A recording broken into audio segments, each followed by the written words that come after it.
auspicious journey to Tirupati, the abode of Lord Venkateshwar Swami. हमारे प्रधानमंत्री द्वारा हरी झंडी के संकेत पर अरे अंदर से आगे आते जाओ।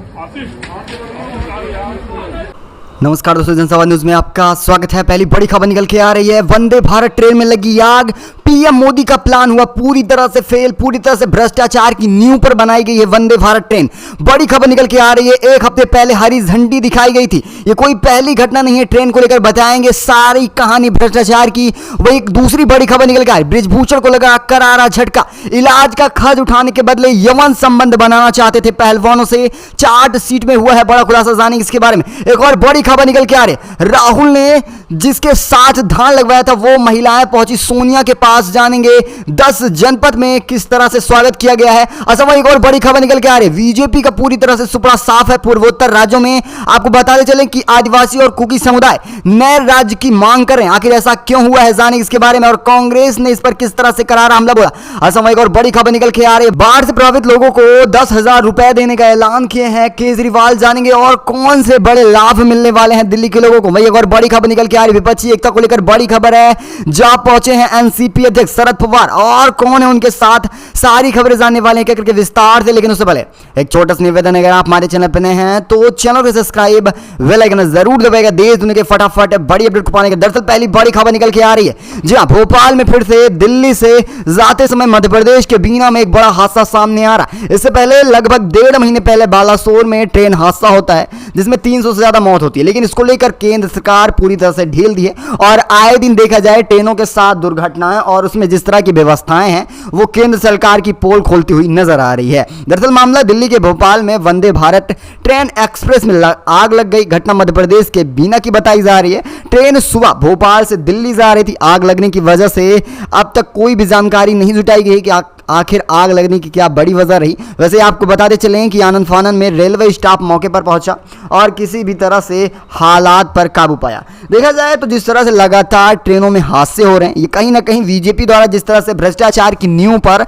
अपनी उपलब्धियों को गिनाना चाह रही है भाजपा, कहीं ना कहीं उसकी एक विफलता सामने आ रही है। दरअसल आपको बताते चले जिस एक्सप्रेस में ट्रेन लगी है वंदे भारत में, उसको एक हफ्ते पहले आपको याद होगा यूसीसी का मामला भी वहीं से प्रधानमंत्री ने उठाया था और देखा जाए वहीं पर हरी झंडी दिखाई थी। देखा जाए जितनी भी वंदे भारत ट्रेनें रहीं सभी को हरी झंडी दिखाने वाले प्रधानमंत्री रहे। लेकिन आए दिन कभी देखा जाए तो एक दूसरे इंजन के साथ कभी खींचती मिलती है वंदे भारत ट्रेन और कभी आग लगी रहती है, कभी पानी चूता दिखाई देता है। यह है केंद्र सरकार की रणनीति और किस तरह से भ्रष्टाचार और खासकर घोटालों की नींव पर केवल और केवल विकास किया जा रहा है और यह विकास ज्यादा दिनों तक चलने वाला नहीं है, ये साफ होता जा रहा है। वैसे आप सबकी क्या राय, इन सबको लेकर अपनी राय कमेंट के माध्यम से देना ना भूलिएगा। जिस तरह से लगातार केंद्र सरकार लोगों को बरगलाने में लगी है, इन सबको लेकर आप सबकी क्या राय है, अपनी राय कमेंट के माध्यम से दीजिएगा। अच्छा चलते और बड़ी खबर निकल के आ रही है। बृजभूषण बुरा फंसा नजर आ रहा है। चार्ट सीट में हुआ एक और बड़ा खुलासा। यौन संबंध बनाने की कोशिश की जा रही थी इलाज खर्च उठाने की वजह से। जी हां, बड़ी खबर निकल के आ रही है। चार्ट सीट में चौंकाने वाला खुलासा सामने आ रहा है। इस बार चार्ट सीट में आरोप पत्र में दिया गया है कि एक पहलवान को प्रोटीन की खुराक देने के बदले यौन संबंध बनाने का प्रस्ताव सामने रखा गया था। भारतीय कुश्ती महासंघ के पूर्व अध्यक्ष और बीजेपी के सांसद बृजभूषण सिंह के खिलाफ दाखिल चार्जशीट से चौंकाने वाले खुलासे सामने आ रहे हैं। सूत्र के मुताबिक एक महिला पहलवान ने आरोप लगाया कि बृजभूषण ने उसका मेडिकल खर्च वहन करने के बदले यौन संबंध बनाने को कहा था और इसके अनुसार सिंह ने कहा था कि उसकी चोट के इलाज के लिए भुगतान करेंगे, लेकिन इसके एवरेज में उन्हें यौन संबंध बनाना होगा। अब दिल्ली पुलिस द्वारा एक 1600 पन्नों की चार्जशीट राउजनू डिस्ट्रिक्ट कोर्ट में जमा कर दी गई, यानी पेश हुई है, जहां इस मामले पर सुनवाई होने वाली है। देखा जाए इसमें सीआरपीएस की धारा 164 के तहत शिकायत की गवाही शामिल रहने वाली है, जो पेशकश करने वाली घटना पर प्रकाश डालने वाली है। शिकायतकर्ता ने अपने बयान में आप बीती भी सुनाई है। जी हां दोस्तों, बड़ी खबर है। अगर सब कुछ न्याय व्यवस्था और न्याय संगत के तौर पर हो रहा है तो बृजभूषण की संसद सदस्यता जान आता है और दूसरी तरफ देखा जाए बृजभूषण बुरा भी फंस सकता है। वैसे इन सबको लेकर आप सबकी क्या राय है, अपनी राय नीचे कमेंट के माध्यम से देना ना भूलिएगा। बृजभूषण को लेकर अच्छा एक और बड़ी खबर निकल के आ रही है। आपको बताते चले बीजेपी का पूरी तरह से सुपड़ा साफ हो चुका है पूर्वोत्तर राज्यों में। पूर्वोत्तर राज्यों में देखा जाए एक नए राज्य की मांग उठने लगी है, और ये मांग कोई और नहीं बल्कि आदिवासी और कुकी समुदाय कर रहा है। यानी मैतेई समुदाय ने जिस तरह से कुकी समुदाय के साथ बर्ताव किया, ये कहीं ना कहीं अब बीजेपी के ऊपर भी भारी पड़ने वाला है। जिस तरह से इन्होंने मैतेई समुदाय के साथ कर कुकी समुदाय के ऊपर हिंसा करवाई, अब वही कुकी और आदिवासी समुदाय भी जान गए कि अलग राज्य में रहने से ही हम कुछ कर सकते हैं। वैसे आप सबकी क्या राय, इन सबको लेकर अपनी राय जरूर बताइएगा। वैसे आपको बताते चलें कि जातीय हिंसा प्रभावित मणिपुर के कुकी और जोमी आदिवासियों के लिए अलग राज्य की मांग उठने लगी है। देखा जाए मिजोरम में सत्तारूढ़ मिजो नेशनल फ्रंट ने पूर्वोत्तर क्षेत्रों में सभी जनोला था और मातृभूमि स्थापित करने के उद्देश्य से जनजाति के एकीकरण के लिए अभियान तेज कर दिया गया है। दरअसल देखा जाए 3 मई को मैतेई और कुकी समुदाय के बीच हिंसा भड़कती है। वैसे देखा जाए हिंसा भड़कती नहीं बल्कि भड़काई जाती है बीजेपी द्वारा, और इसमें खास तौर देखा जाए कुकी समुदाय को निशाना बनाया जाता है और आदिवासियों के ऊपर भी जमकर हिंसा की जाती है। अब इसी सबसे परेशान होकर अब कुकी समुदाय और आदिवासी समुदाय अलग राज्य की मांग कर रहे हैं। वैसे इन सबको लेकर आपकी क्या राय है? और पूर्वोत्तर राज्यों में एक तरह से देखा जाए वो चाहे मिजोरम हो या फिर मणिपुर रहा हो, त्रिपुरा और सिक्किम जैसे राज्यों में बीजेपी की इमेज पूरी तरह से खराब हो चुकी है। आने वाले चुनाव में जनता इसका मुंहतोड़ जवाब देने के लिए तैयार, जिस तरह से लगातार हिंसा भड़काई है बीजेपी। वैसे आप सबकी क्या राय है पूर्वोत्तर राज्यों को लेकर? अपनी राय कमेंट के माध्यम से नीचे देना ना भूलिएगा। अच्छा चलते एक और बड़ी खबर निकल के आ रही है। जी हाँ, आप जानते होंगे कि यहाँ से विपक्षी एकता शुरू हो चुकी है और विपक्षी एकता से कहीं ना कहीं बीजेपी खेमे में हड़कंप मचा हुआ है। कर्नाटक की राजधानी बेंगलुरु में एक बार फिर देखा जाए आज विपक्षी दलों की बैठक है। ये दूसरी बैठक हो रही है और इससे पहले आपने देखा था कि 23 जून को अगले महीने पटना में बैठक हुई थी, जिस बैठक के बाद बीजेपी में पूरी तरह से हड़कंप मचा और इसका खास असर आपको मध्य प्रदेश में देखने को मिला होगा जहां पर इस्तीफे हुए, और तेलंगाना में भी इसका असर देखने को मिला था जहां पर रैली में खास तौर पर कांग्रेस का डंका बजा था। अब वहीं फिर से भाजपा विरोधी दलों ने एक बार फिर 24 के लोकसभा चुनाव को लेकर हुंकार भर दी है। वैसे देखा जाए इसमें यह कयास लगाया जा रहा है कि शरद पवार नहीं शामिल हो पाएंगे, लेकिन एक बड़ी खबर निकल के आ रही है कि शरद पवार सबसे पहले पहुंच चुके हैं।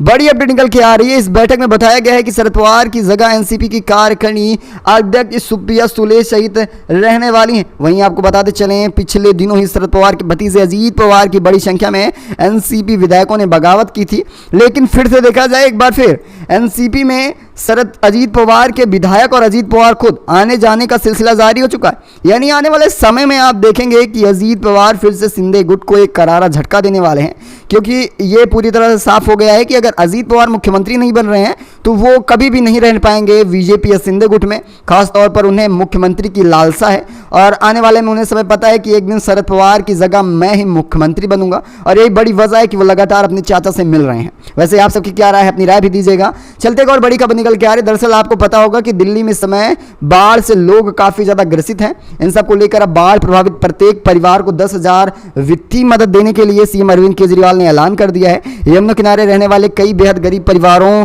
का काफी नुकसान हुआ है। कुछ परिवार तो पूरी तरह से पानी में समा गए हैं। आर्थिक मदद करने के लिए ये तैयार हुए, जिसमें 10,000 रुपए दिया जाएगा। और वहीं देखा जाए जिसके कागज जैसे आधार कार्ड आदि बह गए हैं उनके लिए स्पेशल कैंप लगाए जाएंगे। ये एक बड़ी योजना निकाली गई है, और जिन बच्चों की ड्रेस और किताबें बह गई हैं उन्हें स्कूल की तरफ से फिर से दिलाए जाएंगे। ये एक अच्छी मुहिम है अरविंद केजरीवाल द्वारा। वैसे इन सबको लेकर अपनी क्या है राय जो है वो दीजिएगा। चलते एक और बड़ी खबर निकल के आ रही है। दरअसल आपको याद होगा कि राहुल गांधी खेत में पहुंच चुके थे हरियाणा के, जहां पर धान लगाया था, और वहां की महिलाओं ने खासतौर पर यह विनती की थी कि हमें सोनिया गांधी से मिलाया जाए, उनके साथ खाना खाएं, और यही सब कुछ सामने आ रहा है कि 10 जनपद तक सारी महिलाएं पहुंचती हैं और वो सोनिया गांधी के साथ डांस भी करती नजर आती हैं, और ये वीडियो जमकर वायरल होता है, घूमती हुई नजर आती हैं। और साथ तौर पर देखा जाए जैसे जनपद में सोनिया गांधी के घर पर सभी महिलाएं लंच भी करती हैं। वीडियो सारी सोशल मीडिया पर वायरल है। बच्चे सोनिया गांधी के घर पहुंच जाते हैं, यानी महिलाओं के बच्चे भी रह रहे हैं। वैसे इन सबको लेकर आप सबकी क्या राय है? जिस तरह से लगातार राहुल गांधी लोगों के बीच नजर आ रहे हैं,